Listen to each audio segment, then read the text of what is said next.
उनको प्रधानमंत्री ने, होम मिनिस्टर ने स्टॉक खरीदने का आदेश क्यों दिया?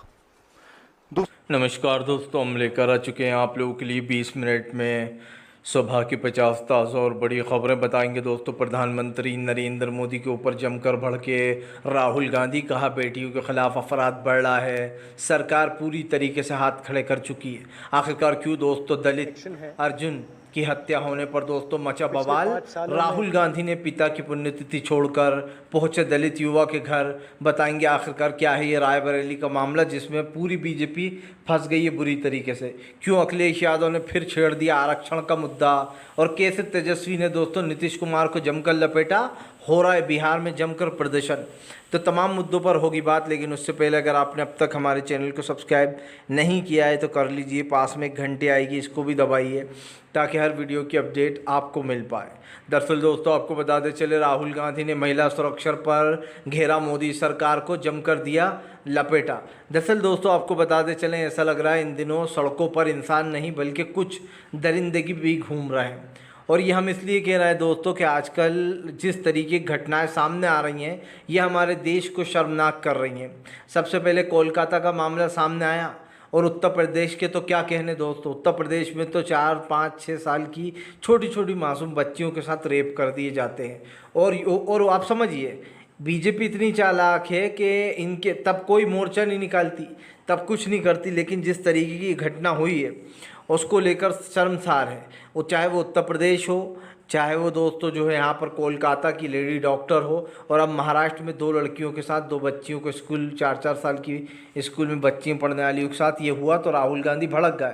राहुल गांधी ने कहा कि लगता है अब लड़कियों को, महिलाओं को न्याय दिलाने के लिए हम लोगों को सड़कों पर उतरना होगा।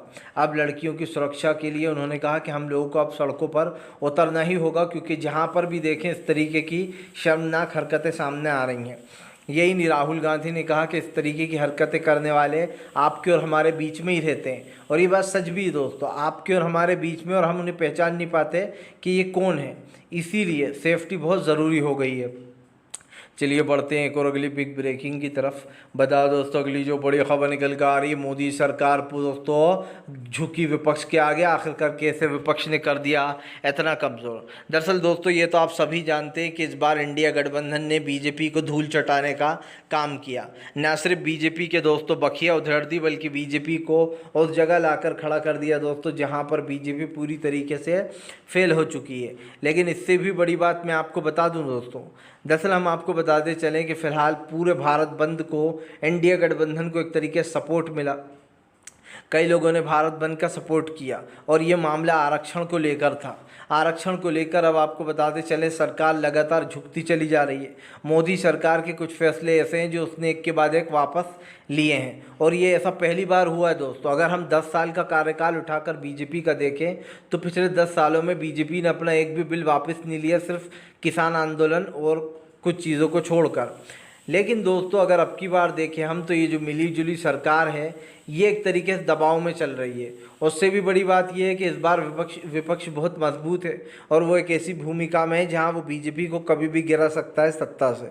यही कारण है दोस्तों, जो राहुल गांधी का बढ़ता कद और इंडिया गठबंधन का ये जो पावर बढ़ रहा है, इसको लेकर कहीं ना कहीं बीजेपी परेशान है। और इसकी दोस्तों, इसका रीज़न मैं आपको दे चुका हूँ कि भारतीय जनता पार्टी कई बार ये कोशिश करती है कि वो किसी तरीके से अपने आप को बचा ले, लेकिन सच्चाई यही है दोस्तों कि देश की जनता ने बीजेपी को टाटा बाय बाय कर दिया है।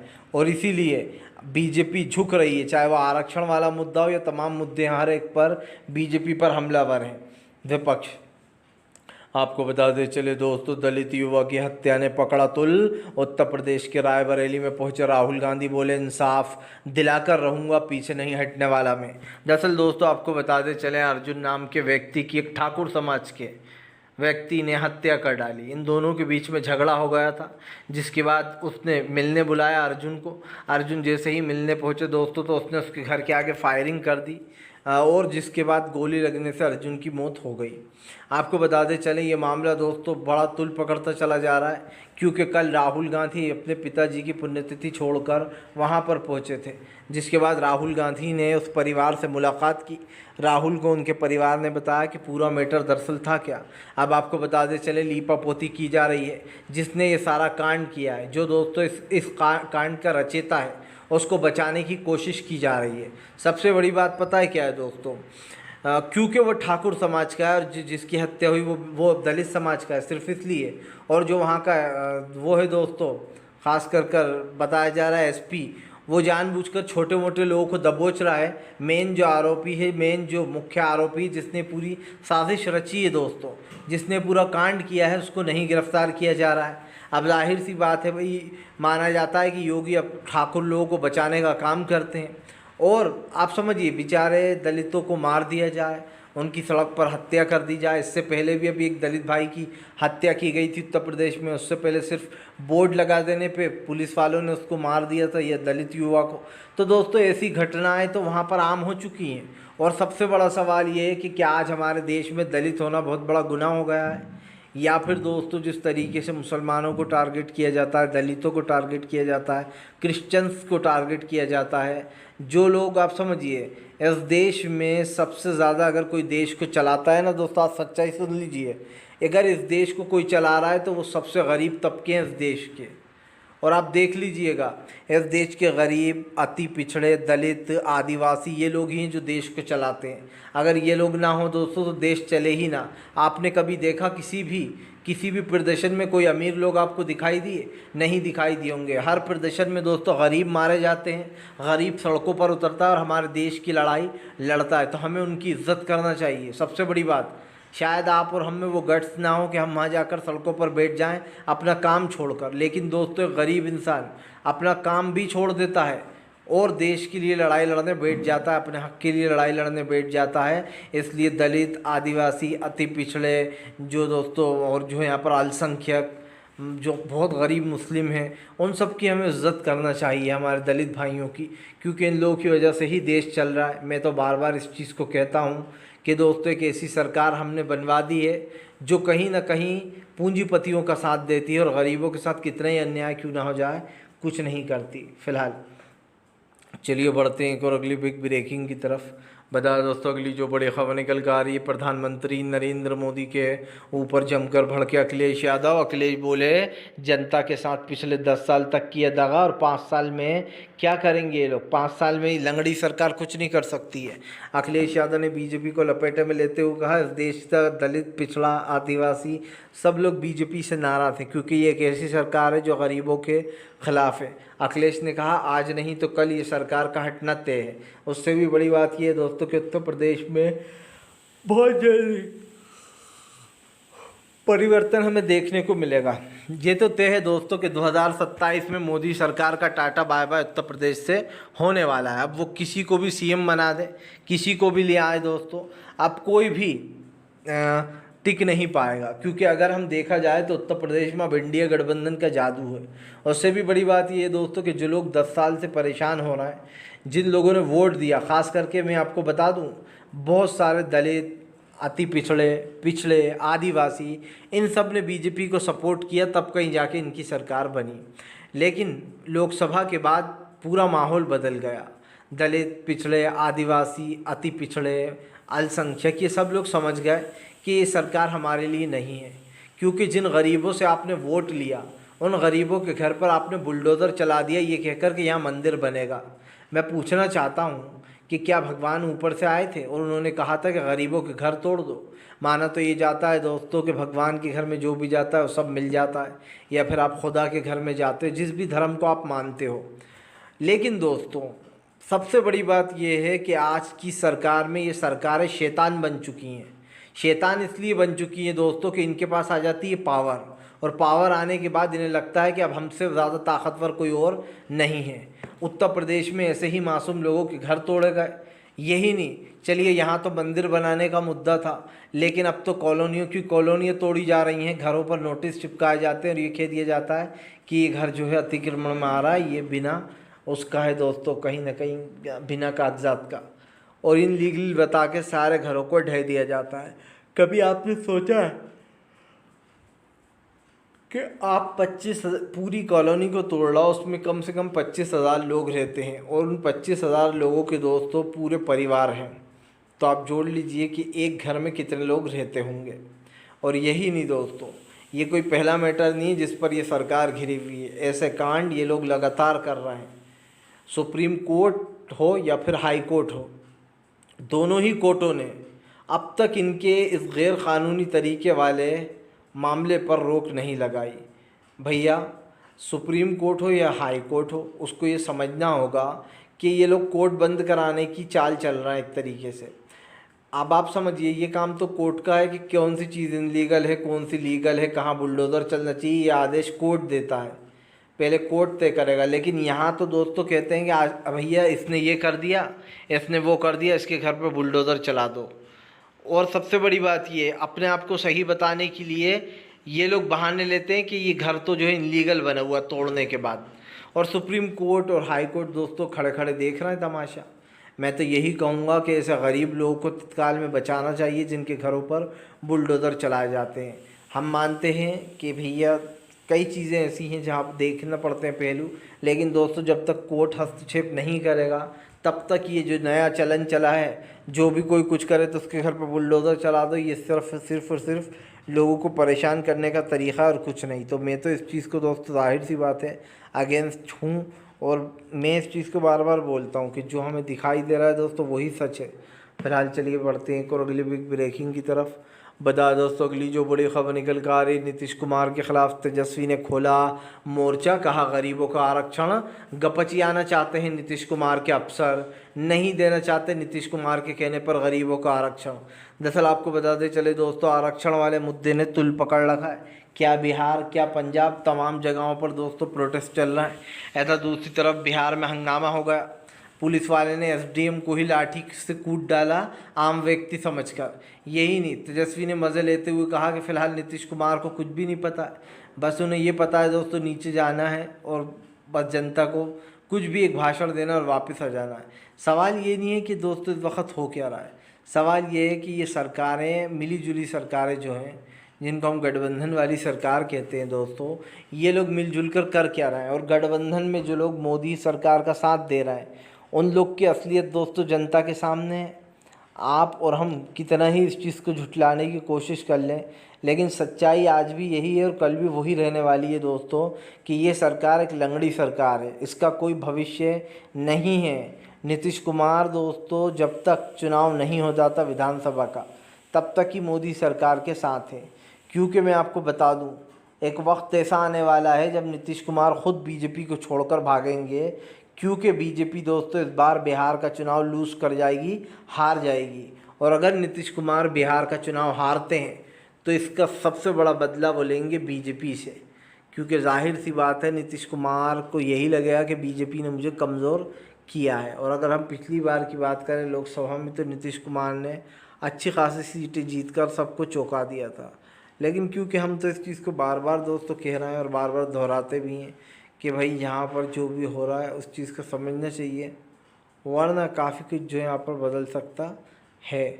तो देखते हैं कि आखिरकार क्या चीज़ है जिसकी वजह से दोस्तों ये सब कुछ हो रहा है, और ख़ास कर जो है विपक्ष को रोकने की कोशिश भी। फ़िलहाल ये तो साफ हो चुका है कि दोस्तों विपक्ष रुकने वाला नहीं है, क्योंकि विपक्ष ने अपने मेन मुद्दे उठाने शुरू कर दिए हैं और सड़क से लेकर संसद तक हमें सिर्फ गरीब और विपक्ष के नेता ही दिखाई दे रहे हैं दोस्तों। क्योंकि मोदी सरकार तो घूमने में बिजी है, इधर उधर जाने के लिए तो बहुत टाइम है। देश में क्या चल रहा है ये पता है क्या?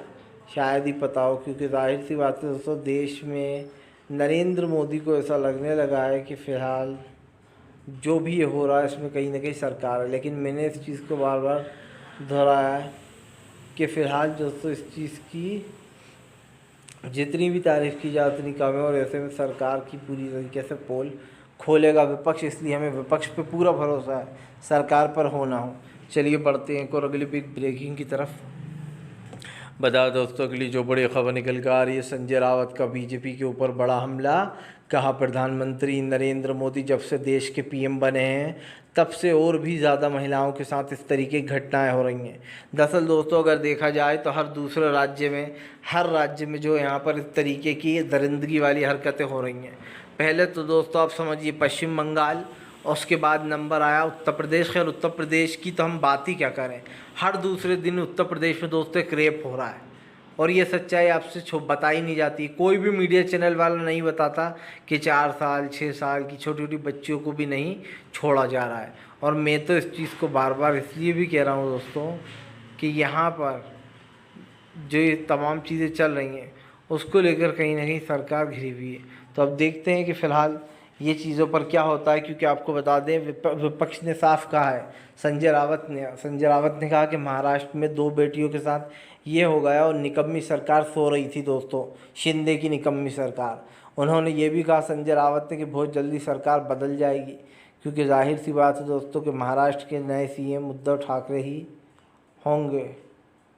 इस चीज़ को कहीं ना कहीं दोस्तों हम और आप समझते हैं, लेकिन इससे पहले यहाँ से खिसकते हैं। तो आप समझ लीजिए कि ये सरकार जो है वो पूरी तरीके से फेल है, और विपक्ष ने इन मुद्दों को, या फिर यूँ कहते कि संजय रावत ने इन मुद्दों को उठाकर बीजेपी के जले पर नमक छिड़कने का काम किया है दोस्तों। क्योंकि ये बात तो सभी जानते हैं कि ये जो चीज़ें हो रही हैं इसकी ज़िम्मेदार खुद भारतीय जनता पार्टी है दोस्तों। और भले ही वो छुपती रहे, भागती रहे, लेकिन मैं इस सच्चाई को दोस्तों बार बार दोहराने वाला हूँ, बार बार बताने वाला हूँ, क्योंकि मुझे जो दिखाई दे रहा है, जो मुझे लग रहा है दोस्तों, उसमें कहीं ना कहीं ये तो साफ़ हो चुका है कि मोदी सरकार पूरी तरीके से फेल हो चुकी है। तो अब देखते हैं कि तमाम मुद्दे जो हैं वो उस पर क्या सीन होता है दोस्तों, क्योंकि यहाँ पर तो मामला काफ़ी गंभीर होता चला जा रहा है। फ़िलहाल चलिए बढ़ते हैं एक और अगली बिग ब्रेकिंग की तरफ।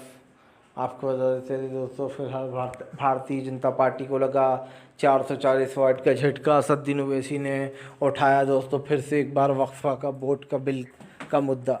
दरअसल आपको बता दें चले वक्फा बिल भी एक मैटर बन चुका है, और वक्फा बिल को लेकर लगातार दोस्तों ख़ास करके मुस्लिम पक्ष इसका विरोध कर रहा है, और विपक्ष ने इस बिल को पास नहीं होने दिया। क्योंकि अगर देखा जाए तो मोदी सरकार के ऊपर यह आरोप भी है कि केदारनाथ से 200 किलो सोना गायब कर दिया गया, यानी कि मंदिरों को भी नहीं छोड़ा जा रहा है चोरी चकारी के मामले में। उधर दूसरी तरफ दोस्तों जब ये बात पता चली कि ये तमाम चीज़ें हुई हैं, तो कहीं ना कहीं मेरा शक यकीन में बदल गया दोस्तों, और ये लगने लगा कि जो वक्फा बिल लाया गया है ये सिर्फ इसलिए लाया गया है ताकि मुस्लिमों को टारगेट किया जा सके। और देखिए ये कोई पहला मैटर नहीं है, मोदी सरकार मुसलमानों के ख़िलाफ़ हमेशा से रही है, चाहे ट्रिपल तलाक का मामला हो या फिर दोस्तों यूनिफॉर्म सिविल कोड हो। हर चीज़ पर मोदी सरकार सिर्फ मुसलमानों को टारगेट करने में लगी रहती है, और ये चीज़ को कहीं ना कहीं विरोध करते हैं अखिलेश यादव, क्योंकि अखिलेश की राजनीति अलग ही है, बिल्कुल ही आप भी जानती हैं। और ऐसे में यहाँ पर जो तमाम चीज़ें चल रही हैं इसको लेकर कहीं ना कहीं हम भी उसमें आ गए निशाने पर। तो अब ये चीज़ें साफ़ है कि अब काफ़ी कुछ दोस्तों बदल सकता है, और सरकार की जो नीतियाँ हैं, जो फैसले हैं, उसमें सरकार ख़ुद पूरी तरीके से घिर गई है। खैर सरकार ये करे या ना करे दोस्तों, लेकिन हमें तो एक चीज़ पता है कि भारतीय जनता पार्टी को अपनी उल्टी गिनती शुरू कर लेना चाहिए, क्योंकि इस वक्त विपक्ष पूरे जोश और होश में दिखाई दे रहा है, और ऐसे में अब काफ़ी कुछ जो है यहाँ पर वो चेंज होता हुआ नज़र आ रहा है। लेकिन ठीक है, क्योंकि यहाँ पर चीज़ों पर सवाल उठते हैं दोस्तों, तो अब और भी सवाल उठा करेंगे, क्योंकि सरकार की नीतियाँ, सरकार के फैसले किसी को पसंद नहीं आ रहे हैं। फ़िलहाल चलिए बढ़ते हैं एक और अगली बिग ब्रेकिंग की तरफ। बता दोस्तों अगली जो बड़ी खबर निकल कर आ रही है, मोदी सरकार के ख़िलाफ़ सड़कों पर उतरेगा इंडिया गठबंधन। दोस्तों लगातार आरक्षण वाले मुद्दे पर सरकार घिरी हुई है।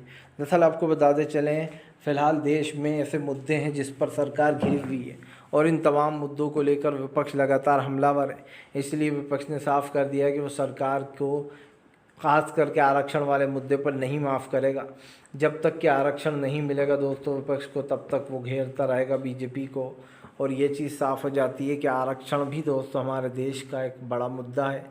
आरक्षण मिलना चाहिए, ख़ास करके जब बात महिलाओं की आती है तो आरक्षण का जिक्र सबसे पहले आना चाहिए। फ़िलहाल वीडियो अच्छा लगे तो